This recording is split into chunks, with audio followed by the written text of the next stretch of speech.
All right, good morning, everyone. Thanks for attending this session today and making your way down to this beautiful theatre. It's great to be here with everyone. Welcome to this panel, inspired by a 2-year report by IMS, where the authors showed great restraint in not titling it "Show Me the Money." It was a 2-year investigation looking into the business models, the funding models of news publishers in the global south. We consider ourselves to be from the future, the struggle for sustainability in very challenging markets and environments. And so today, I'm honored to be on this panel with 3 experts in the field of sustainability, people who've been involved in various different formats in their own organizations or advising or researching.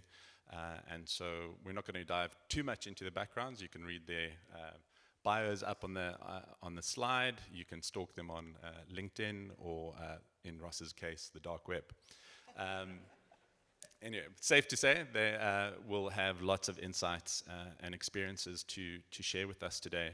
I want to kick it off by just looking at sort of a high-level view, sort of a 20,000-foot view on the themes that you're seeing in your respective regions that you've worked in and experienced and studied.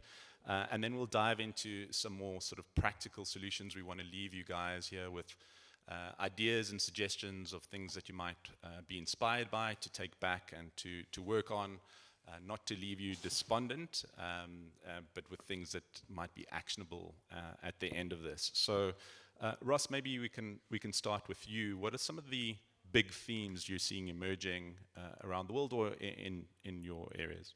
So I mostly work in East and Southeast Asia, so Robbie and I kind of overlap there, but themes that, certainly in East Asia, that doesn't see a lot of external funding, a lot of US grant funding, a lot of European grant funding. You see a lot of self-reliance fundraising around local philanthropy, local private capital, and then there's a good bit of motion around kind of government regulatory things that can be done to support media and provide capital for them to operate. So those are the kind of 3 areas that we see a lot of. Yeah. Robbie? Yes, thank you, and thank you for having me. First, I do just want to qualify, despite what it says in the program, and it is true, I'm founder of my own startup. I'm here on stage representing International Media Support, for whom I am Philippine and Asia advisor. I want to pick up on your word and maybe just leave it there, as I'm sure we'll be discussing it. On the word on sustainability, that's true. That's the biggest theme and impetus for us. But we also approach it from this thought experiment that what if it's not sustainability? At least the way I presume people will presume what sustainability refers to, that is the highest objective of the fund that we're trying to build for the Philippines. In other words, what if we're not trying to answer the question of sustainability of media organizations? And rather what we're talking about is sustainability of support for journalism. And those are 2 different things. And sad to say, but also it may be a practical point of procedure that in the Philippines, we do admit, as far as IMS and our discussions with the private sector and philanthropical organizations, individuals are concerned, we are actually trying to tackle it from that perspective. What if it's not sustainability of media that we are talking about? Nonetheless, we are still going to be invested in the question of, can we nonetheless sustain support for journalism? And we'll get into that later, hopefully. Okay, great. Janine? Thank you. It's really great to be in this beautiful theater with all of you. So I've been studying sustainability of media primarily in the Spanish-speaking world for more than a decade. I started SembraMedia with a co-founder in Argentina 10 years ago. We'd both been entrepreneurs ourselves, journalists with a social vision, and we'd learned, as many others have, that without any business skills, it's a lot harder to run a business. And so we set out trying to understand and learn how people were building these, how they were making them hopefully sustainable. We use kind of multiple levels: viable, sustainable, profitable. So viable is you're able to at least produce news with some independence in the most difficult contexts. Sustainable, you start to have the luxury of thinking ahead and making more informed choices and not always being scrambling for enough money to pay the light bill. And in the best circumstances, we find some become profitable. But I always try to say, when you're looking at a region like Latin America, you really have to think about the context. So we work from the US Hispanic market in Spain all the way through the rest of the Spanish-speaking world. And over the years, we've seen many donors come into the region, shift their focus, leave the region. As we were doing the research over the last couple of years for this report, we saw a number of donors diminishing their support or decreasing their support, particularly in the Spanish-speaking world. And then when, the beginning of this year, I don't have to tell you, USAID funds were cut, that just took things to a whole nother level.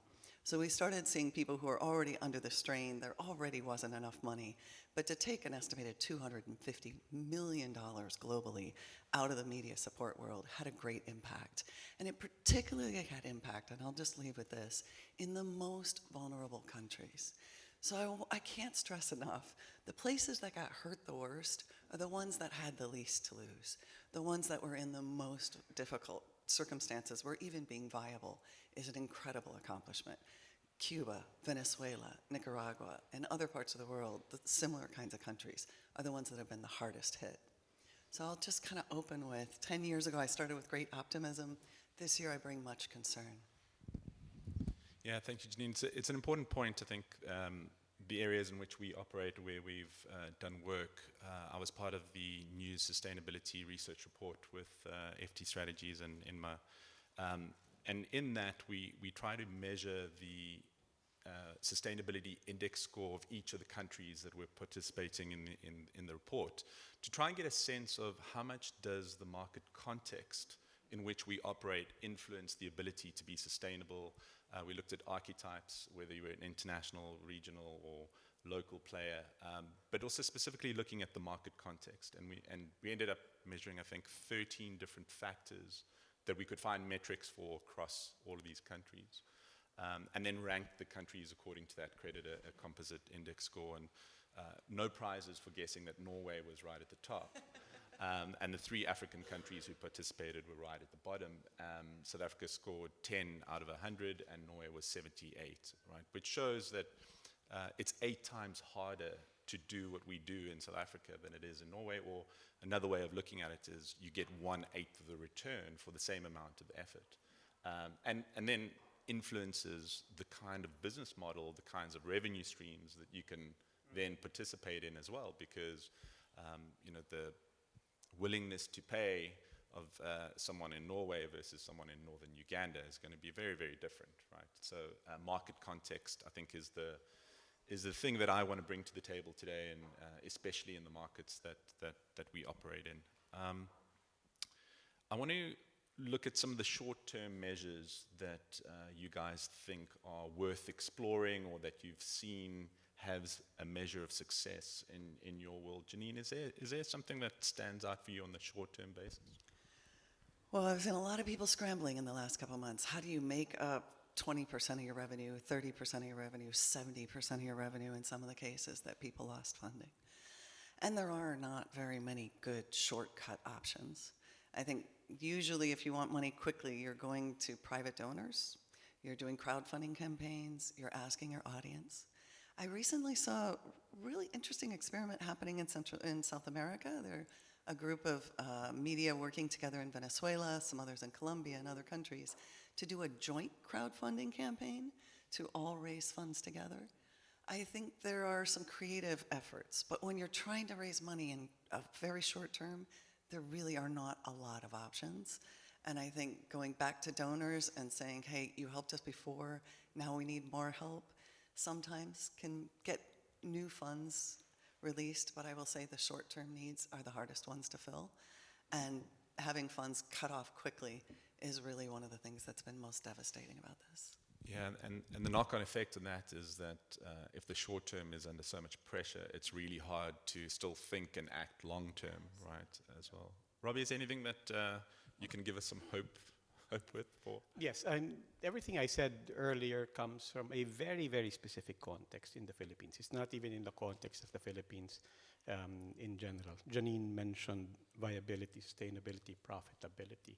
And I completely agree. I mean, all of us are trying to find solutions on all three levels, and we come to things like Perugia, really trying to listen for leads at every level.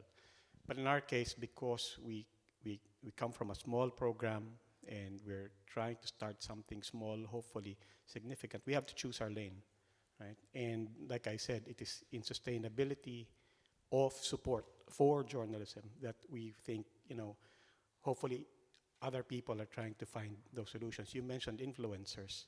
For example, influencers and content creators are in fact showing the way that even in the most dire situations, you have influencers making money. And clearly there are monetization models where mainstream media can learn. But we choose a context that puts us at the most dire situation. There are contexts in the Philippines where it's okay to talk about profitability even. Those are the urban centers. You have big media that's still capable of talking about all the different models and even showing the way. And then there are contexts in the Philippines that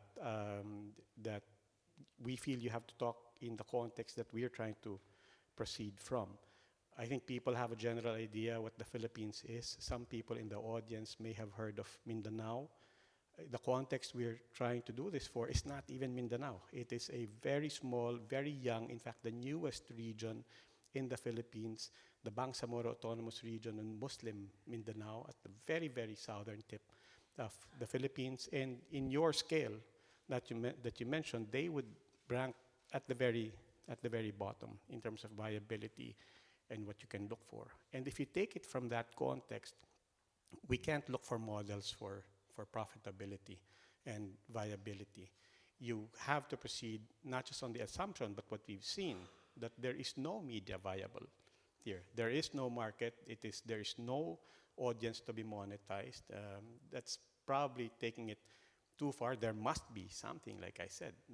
But speaking of journalism, independent news, and so on. And ironically for that, the short-term intervention that private sector is telling us to try to do is to just go ahead and do it. Just go ahead and start a small fund, do it for that community, and let's quickly see what we can sink our teeth into. And if we can find some kind of impact and outcomes and lessons there, then let's do it quick. Then let's start talking about, is there something scalable here? Is there something sustainable here?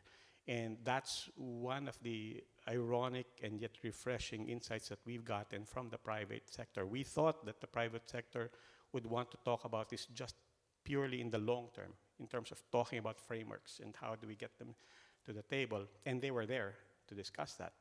But in our last meeting with the private sector and philanthropists, their intervention was, you know what? This is not how private sector works. The way we work in business, in private money, is just go ahead and do it and prove your thing. Let's learn lessons there and let's see what we can replicate and what we can scale. Interesting. Funds are starting to become a bigger and bigger theme in the world of media funding, and there are a couple of panels at Perugia this year on that topic as well, so I encourage you to attend those too. Ross, anything in the short term that stands out for you? Well, so this would be kind of a complement to what Janine was saying. So short term, you're going to have to sell something. So you can sell a membership, you can sell a crowdfunding campaign, you're selling something. But running up to that, a lot of this is you're going to have to look internally. So think back to the early days of COVID. Can you reduce your office space? Are there people you can furlough? But the short-term money, the money that you create next month, you're going to have to create internally. And that means contingency plans that are painful. That means looking for co-renters. That means choosing virtual work over work in an office, because you're trying to free up cash that you previously committed, to give yourself some time, because the techniques that Janine and I are talking about, whether it's crowdfunding or selling a sponsorship or any of that, still takes time. Those things, 2 months, 3 months, 6 months lead time. The short term, you're going to have to solve yourself. And you see some of that happening in Southeast Asia. You see some of that happening in South Asia, where people are taking really hard looks at their own budgets to free up cash. One of the questions I have for the industry, which is not just the media and the journalists that are creating, there's a pretty complicated funding infrastructure in this space, is I don't see that kind of hard looking at the intermediaries. Are the intermediaries cutting back? Are they trying to free up cash from their own systems to push cash further down into whether it's the Philippines or South Africa or wherever? But the shortest term, so the 1 month, 2 month, 3 month, 6 month, you're going to have to solve yourself. And then at the same time, you have to have the kind of the presence of mind to, who can I collaborate with? What can I sell? Whether it's a membership, a crowdfunding campaign, a sponsorship, data access, whatever it is.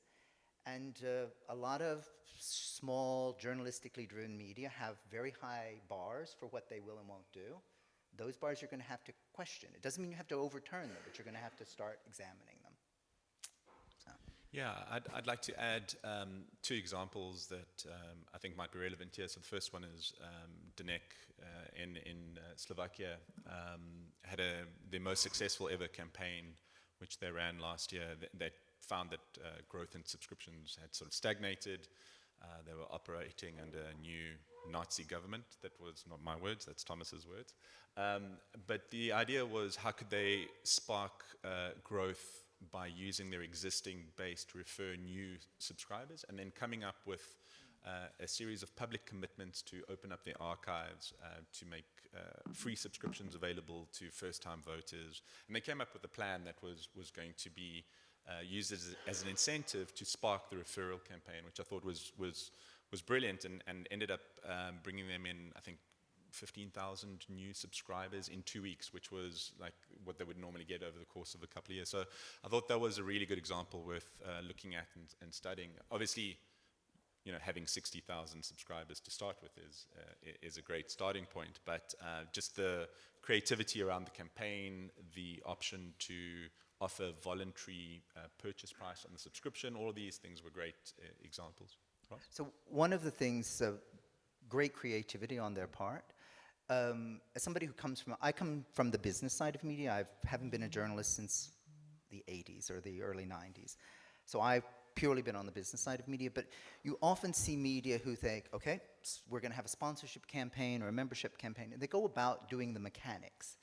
And they have a relative, a measure of success, and then they stop. They go back to the daily work of journalism, and the creativity that made that first campaign successful atrophies. These are businesses that have as much professionalism on the business side as you have on the journalistic side, and by allowing it to atrophy means you don't care. So you have to be constantly vigilant, whether you're selling a sponsorship, selling a promotion, whatever. Creativity is as important on the business side as it is on the content side. And so I have, that's a great example, but it should not have to be an example in a crisis. That should be course of regular business, that constant creativity, the constant thinking about, where do I get the next subscriber? How do I use my current asset to create the next asset?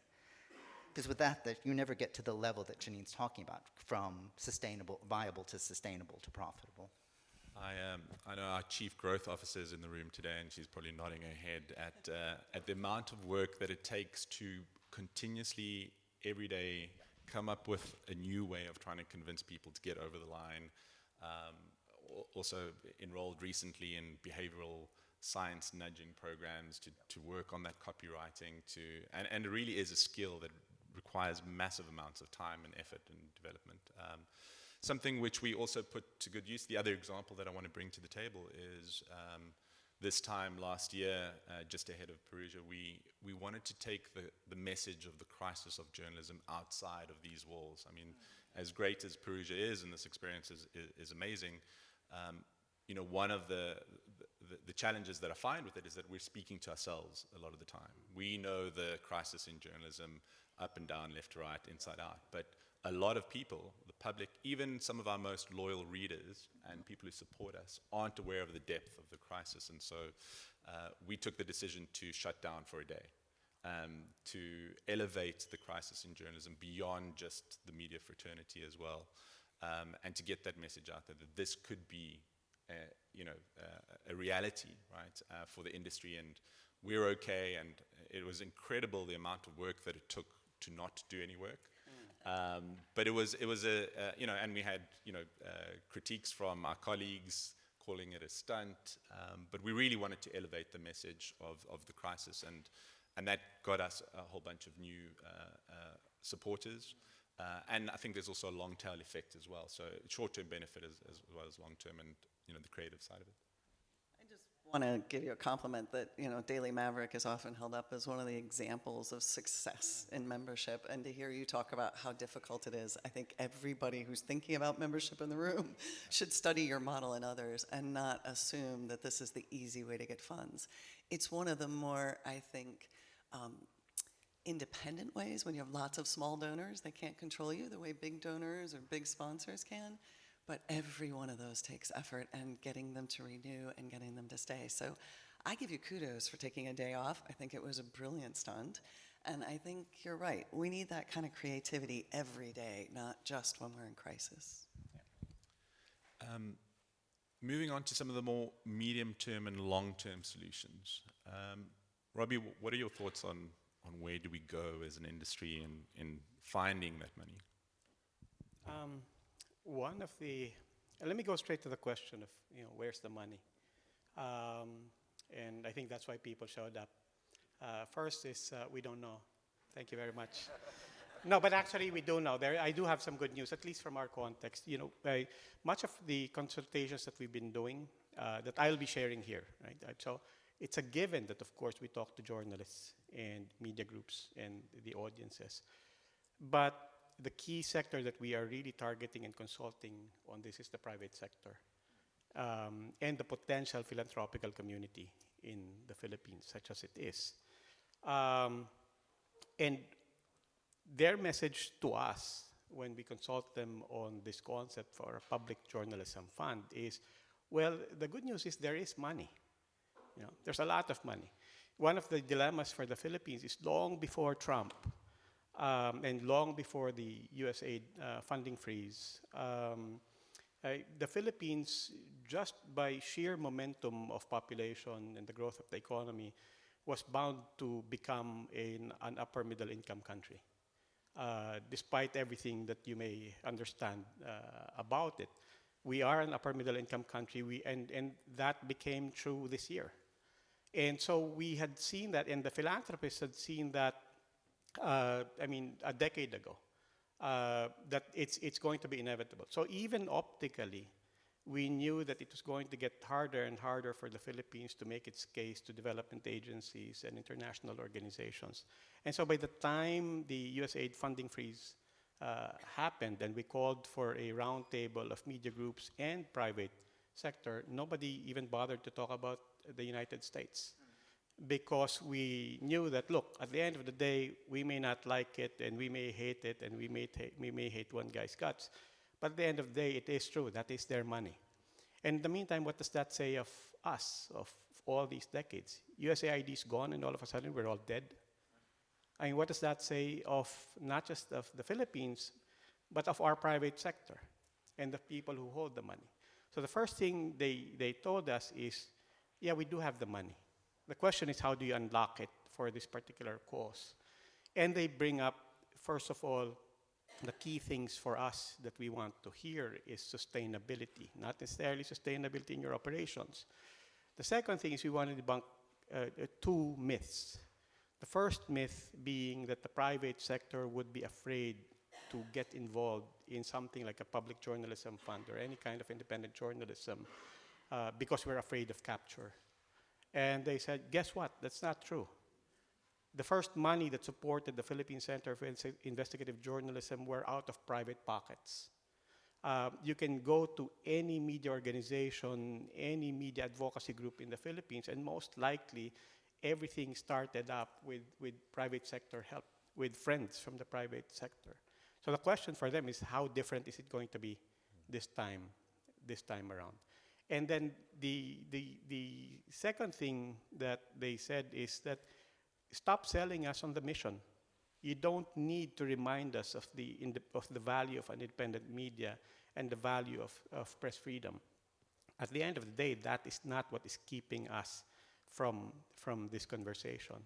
It is that at the end of the day, you're talking about a public journalism fund, and at the end of the day, that fund will be run by an NGO. So the question is, why should we give to an NGO again? Because we have actually been giving all of these past decades. And so that's what we're trying to answer. Not where is the money, but how do we convince them that and our intervention there is to make it a supply side conversation rather than a demand side conversation.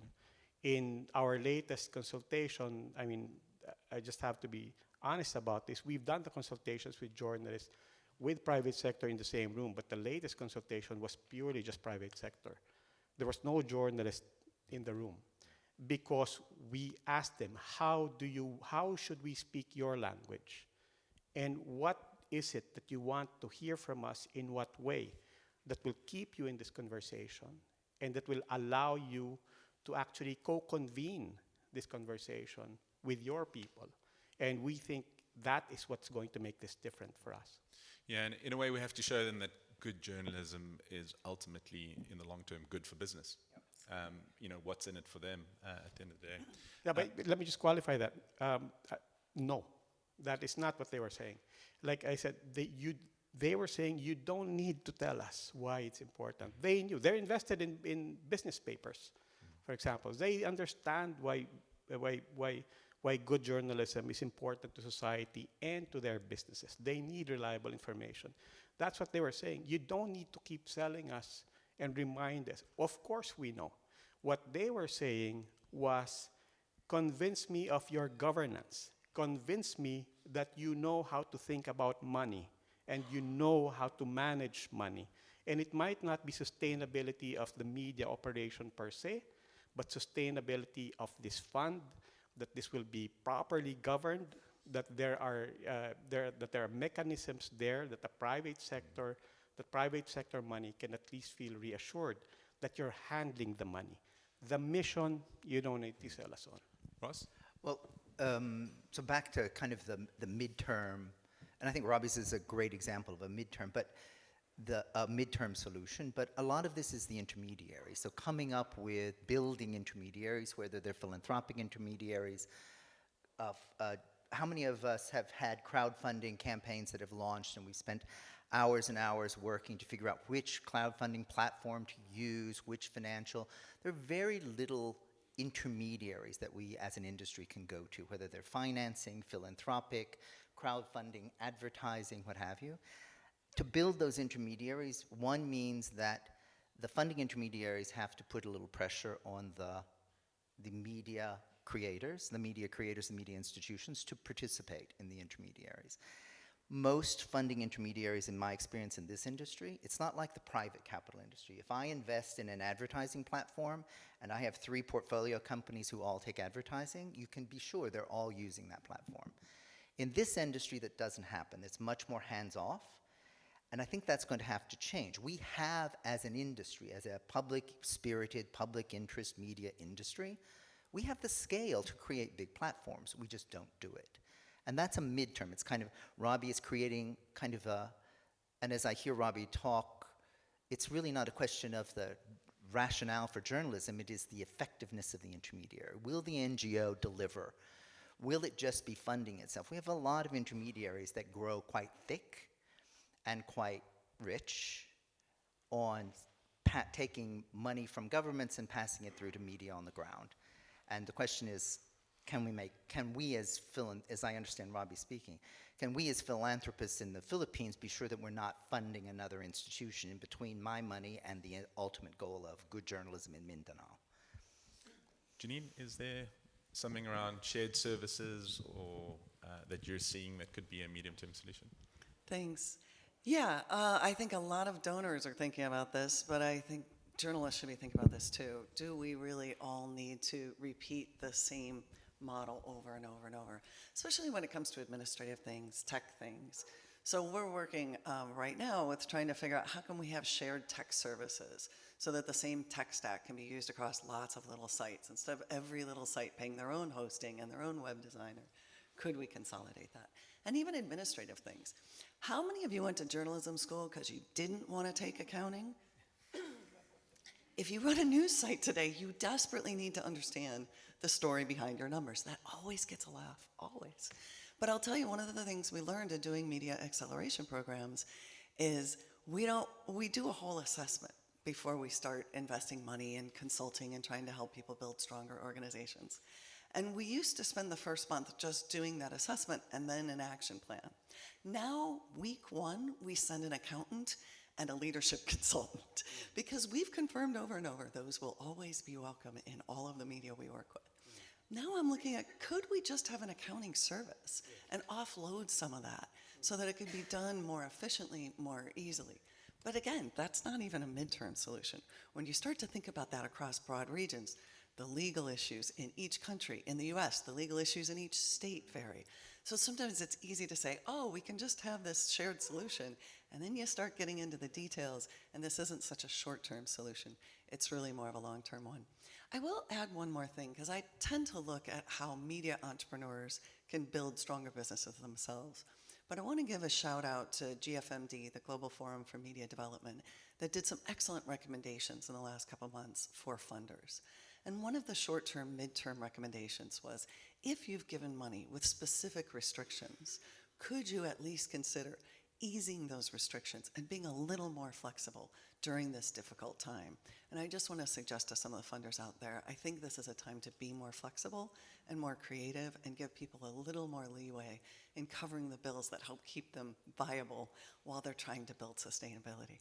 Thanks. Yeah, that was particularly relevant and funny because I did actually study accounting. But noted also on the leadership part as well is when we looked at the makeup of the things that drive sustainability in that FT Strategies work that we did with them. There were 3 areas internally that you had to focus on: product and audience, having a good digital product, differentiated product and audience engagement, monetization strategies, so average revenue per user, and advertising, etc. And then the third part was lumped under foundations. So there was things like leadership, cost management, professional development, strategy, and all that stuff, which is the stuff that is, in my experience, most neglected. And sometimes because we just don't have the skills, or we've lost the skills, but we don't even know that that is one of the key drivers, but it's the hardest. And it's the one that in our experience, and I think also when we look at the transformation of the New York Times as well, was the one that delivered the biggest returns. And so that's a framework that I keep coming back to, and why we choose to keep investing in things like leadership and professional development and culture and strategy. If I may, I would say being a great leader like being a great parent. The ones that I've met that are the best at it are the ones that'll say they're still really working hard at it. The ones who are pretty arrogant and think they do it well, often their children need more therapy. But I do think one of the big things that we've learned about journalists turned entrepreneurs is they're so focused on their mission. They're so dedicated to journalism that you really have to remind them that money matters.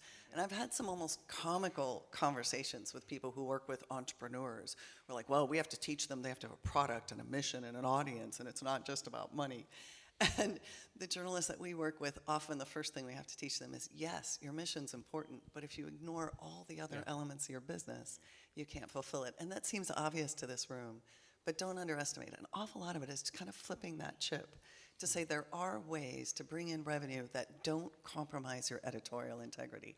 I will risk my life to save your editorial integrity, but you will risk your life if you don't have any money to feed your team.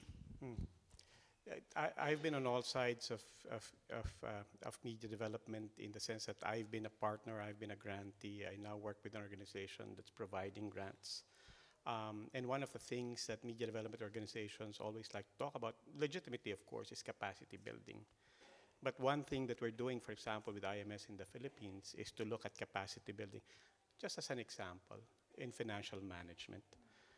And the thing about journalists being entrepreneurs is we think that journalists who are founders and then all the journalists that they also recruit to be the business managers and to be the accountants and so on, that we can actually build their capacity.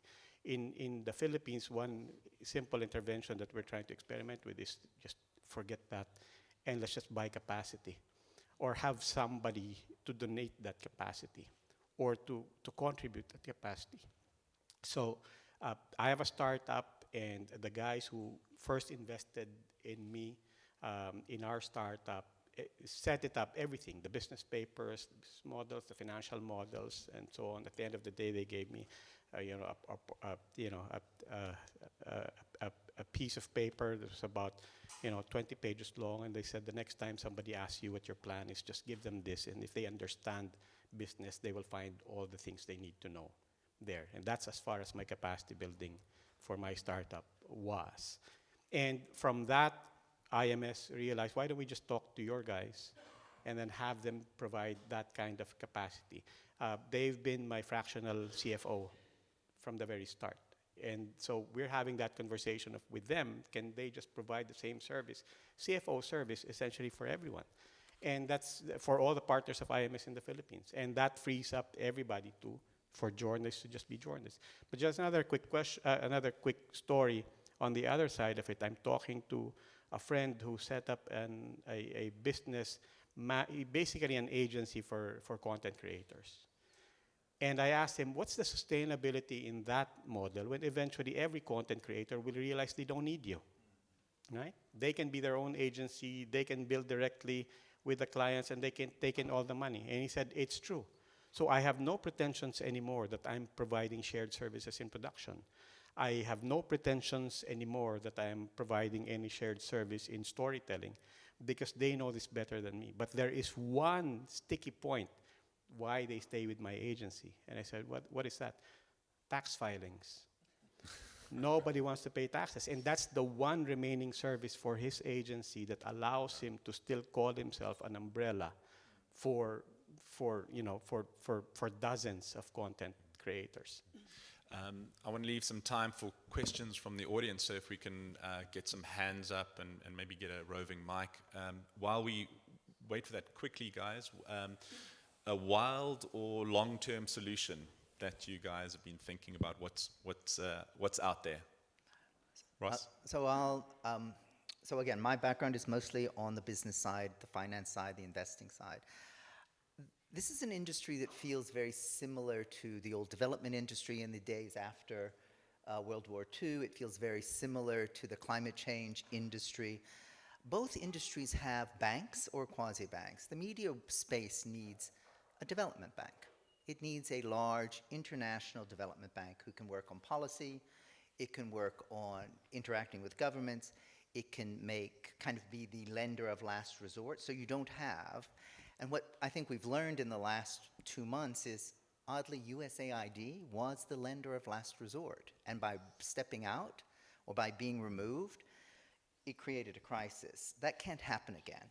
So we need to kind of have an independent, multilateral development bank. Media needs specialized finance with special terms and skills, and that's obviously missing from the sector at the moment. We had a question: are the mics around?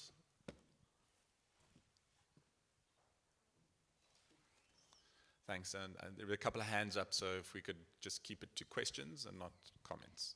Hello, thank you very much for a very interesting panel. Rawan Damin from Arij, Arab Reporters for Investigative Journalism. I was wondering if we all agree that at the end, people give money to people they know, whether the audiences with your content or the people you know, and whether you think at this stage we need to have more risk and taking risks, because it's not only enough maybe to cut cost and do short-term things, but to engage in new things at this crisis that we are all in. Thank you very much.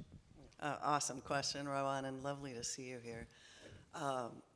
Yes, I think a lot of journalist entrepreneurs are very cautious because they have limited resources, so it makes it harder to take risks, and that kind of gets back to if you don't have capital, it's hard to do that. In terms of a long-term big play that we're working on is we are doing this kind of digital media mapping around the world. We call it Project Oasis. It's a research project that SembraMedia leads with partners in many other countries. And we've found more than 3,000 of these digital native media in the US, North and South America, Europe. We're now doing research in Australia, New Zealand, India, and 7 countries in Africa. We just lined up with Code for Africa. This is a long-term project that's about trying to bring greater visibility, more examples and case studies people can learn from, more opportunities for partnership, more ways they can learn from each other.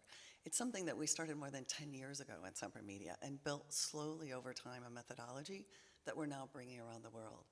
I think a lot of people start into these projects with this, we have to have it now, and a lot of donors set these one-year time limits. If you can't do it in 12 months, then you failed. I think one of the things we really have to think about long-term is really long-term. I started SembraMedia with a 20-year vision, not a one-year vision. And I think if I hadn't done that, we wouldn't be mapping the rest of the world today. We wouldn't ever have built the tools that would enable us to do that. So I think, yes, Rowan, we need more risks, but we also need a longer-term view. And when you've lost money right now, it's even harder. People are so desperate and hustling so much. But I want to really bring it back to, you're right, we need to take risks, but we also need to do it with a long-term vision. Thanks. We could just get the mics around there.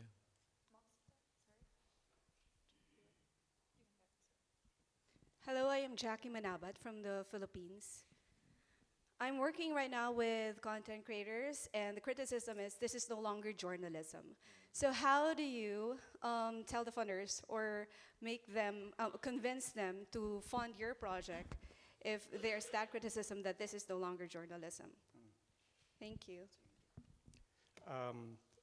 My own personal take on it is to not be obsessed with labeling and lean into that fact. Even in IMS, certainly in our program in the Philippines, we've started talking about public interest content rather than public interest journalism.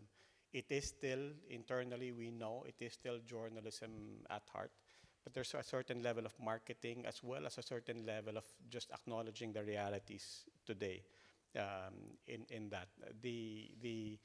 The realities include things like news avoidance is a real phenomenon, and it does make it harder to market what we're trying to do. There was a bunch of quote-unquote influencers. They don't want to be called influencers anymore. There is stigma there, but there was a bunch of content creators that approached an independent media organization in the Philippines, much respected, called Probe Media.